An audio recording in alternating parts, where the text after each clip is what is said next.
Bismillahirrahmanirrahim. Assalamualaikum warahmatullahi wabarakatuh. Perkenalkan, nama saya Aulia Dea Nirwana dari kelas 3A Pendidikan Agama Islam. Di sini saya akan menjelaskan tentang jual beli dalam Islam di mata kuliah Fikih Muamalah Jinayah. Sebelum membahas jual beli secara mendalam, terlebih dahulu diketahui pengertian jual beli.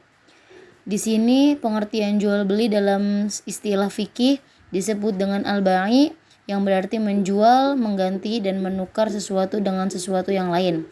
Jual beli menurut istilah menukar barang dengan barang atau barang dengan uang dengan jalan melepaskan hak milik dari yang satu kepada yang lain atas dasar saling merelakan.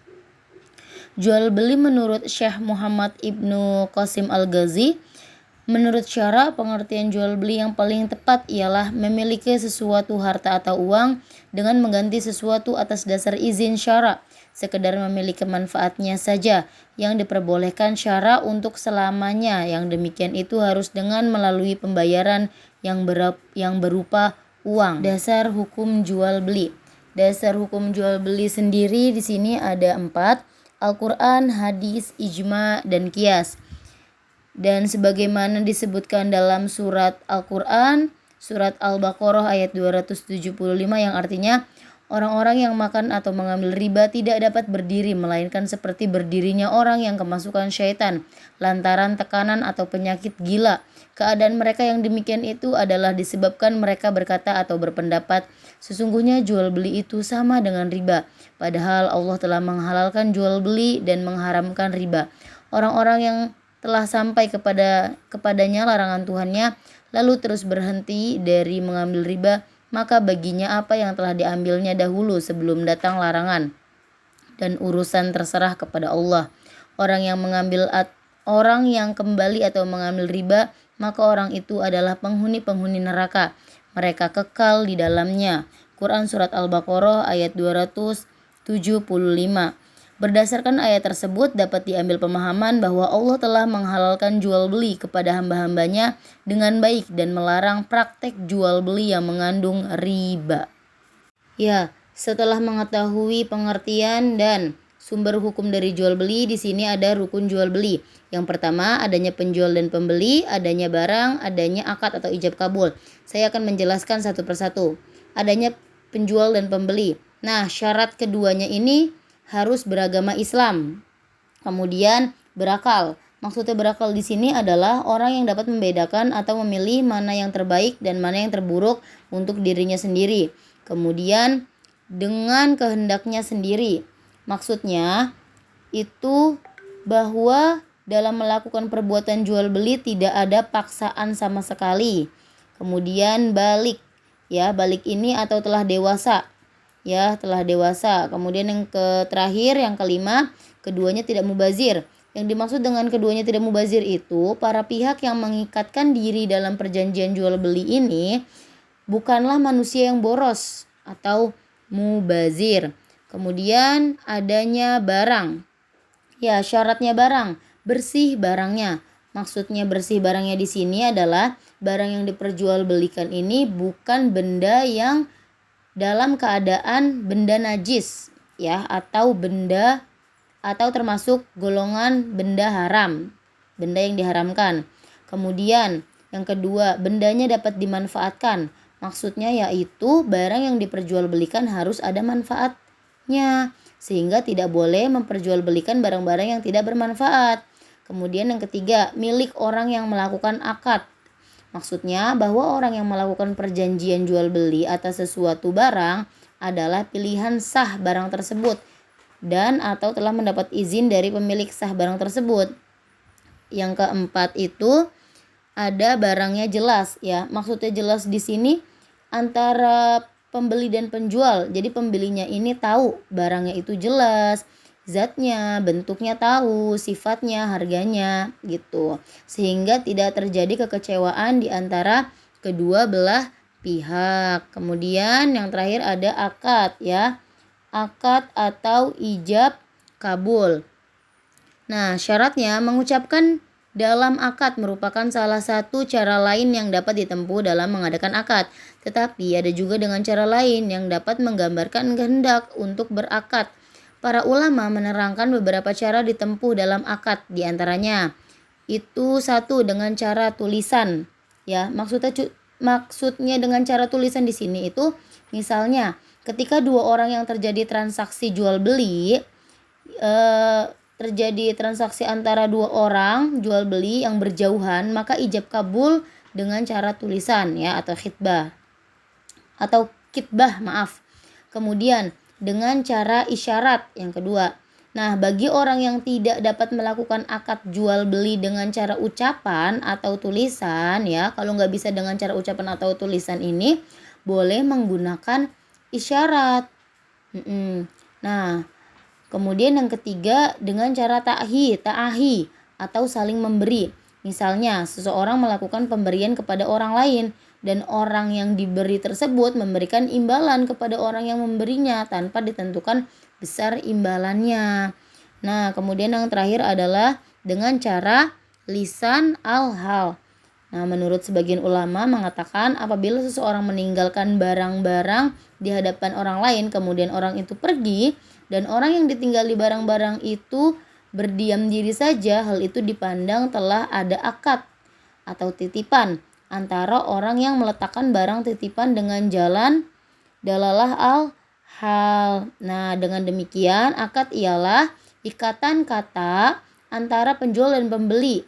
Jual beli belum dikatakan sah sebelum ijab dan qabul dilakukan. Sebab ijab dan qabul menunjukkan kerelaan ya atau keridoan.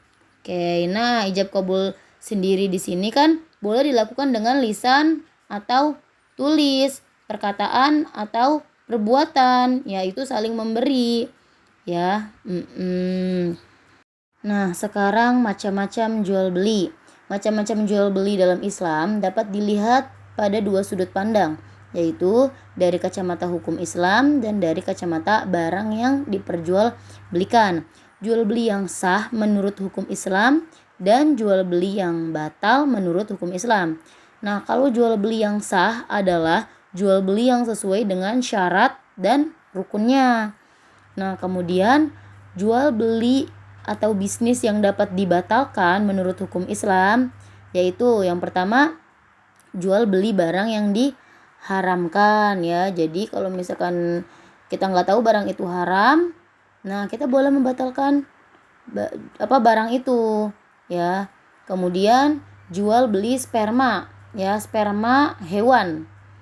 Nah, hukum Islam membolehkan untuk menjual daging kambing yang belum dikuliti dengan ukuran timbang, dan sama halnya dengan dibolehkan menjual ayam sembelihan dengan kotorannya masih di dalam perut ayam tersebut. Ya, kemudian jual beli dengan perantara atau alwasilat. Melalui perantara artinya memesan barang dengan akad jual membeli yang belum sempurna pembayarannya, tetapi tiba-tiba ia mundur dari hak akad. Nah, para ulama ini memperbolehkan jual beli dengan membayar dahulu agar barang tersebut tidak dibeli oleh orang lain. Nah, kemudian ada jual beli anak binatang yang masih berada di perut induknya. Nah, kenapa boleh dibatalin? Karena barangnya belum ada atau jadi tidak dibolehkan ya, karena barangnya belum ada ya kan, karena masih ada di perut induknya, belum jelas. Kemudian jual beli muhakalah ya atau bakalah. Nah, ini maksudnya ini jual beli tanah ya, sawah dan kebun. Maksudnya jual beli tanaman yang masih di ladang atau sawah, jadi belum pasti wujudnya kan. Hal ini masih diragukan, bisa mengakibatkan ketidakridoan dari pembeli atau penyesalan dari penjual. Ya, termasuk kategori jual beli goror ya. Kemudian ada jual beli mukhadarah. Mukhadarah yaitu menjual buah-buahan yang belum pantas untuk panen. Dilarang karena masih samar ya, masih belum jelas, samar-samar. Karena dapat dimungkinkan buah itu jatuh, tertiup angin sebelum diambil oleh pembelinya atau busuk ya dan lain sebagainya. Makanya masih samar-samar ya. Kemudian jual beli muammasah yaitu jual beli secara sentuh menyentuh kain yang sedang dipanjangkan. Nah, orang yang menyentuh kain tersebut harus membelinya. Kemudian jual beli dengan munabadah, yaitu jual beli secara melempar-lempar. Maksudnya apa? Maksudnya seperti pelelangan. Pelelangan barang harga yang paling besar itu akan mendapatkan barang tersebut ya, dilelang barangnya. Tuh, hal ini ditakutkan adanya penipuan. Kemudian jual beli muzabanah, yaitu menjual barang yang basah dan yang kering. Maksudnya apa? Maksudnya barang yang diperjualbelikan dicampur dan mengakibatkan tidak adanya keseimbangan barang. Ya, jadi nggak bisa yang basah dan yang kering itu disatukan. Ya, jadi yang basah, yang kering-kering dipisahkan. Ya, hak dan kewajiban antara penjual dan pembeli. Untuk menghindari dari kerugian salah satu pihak, maka jual beli haruslah dilakukan dengan kejujuran, tidak ada penipuan, paksaan, kekeliruan, dan hal lain yang dapat mengakibatkan persengketaan dan kekecewaan atau alasan penyesalan bagi kedua belah pihak. Nah, maka kedua belah pihak haruslah melaksanakan apa yang menjadi hak dan kewajiban masing-masing ya. Nah, di antaranya ada apa aja? Nah, pihak penjual menyerahkan barangnya, sedangkan pihak pembeli menyerahkan uangnya sebagai pembayaran ya. Sesuai dengan firman Allah Subhanahu wa taala dalam Quran surat Al-Baqarah ayat 282 yang artinya, "Hai orang-orang yang beriman, apabila kamu bermuamalah tidak secara tunai untuk waktu yang ditentukan, hendaklah kamu menuliskannya dan hendaklah seorang penulis di antara kamu menuliskannya dengan benar. Ya, dan periksalah dengan 2 orang saksi dari orang-orang laki-laki di antaramu. Jika tak ada 2 orang lelaki, maka boleh seorang laki-laki dan 2 orang perempuan dan saksi-saksi yang diridhoi. Supaya jika seseorang lupa, maka seseorang mengingatkannya." Quran Surah Al-Baqarah ayat 282. Selain penulisan, untuk menghindari dari kemungkinan perselisihan, pengingkaran, dan pemalsuan, maka diperlukan adanya saksi seperti itu. Ya, oke. Yang terakhir di sini ada khiyar ya. Khiyar adalah mencari kebaikan dari kedua perkara, yaitu melangsungkan atau membatalkan. Nah, khiyar ini secara umum dibagi menjadi 3, yaitu ada khiyar majelis, khiyar syarat, dan khiyar aib. Nah, saya akan menjelaskan satu persatu.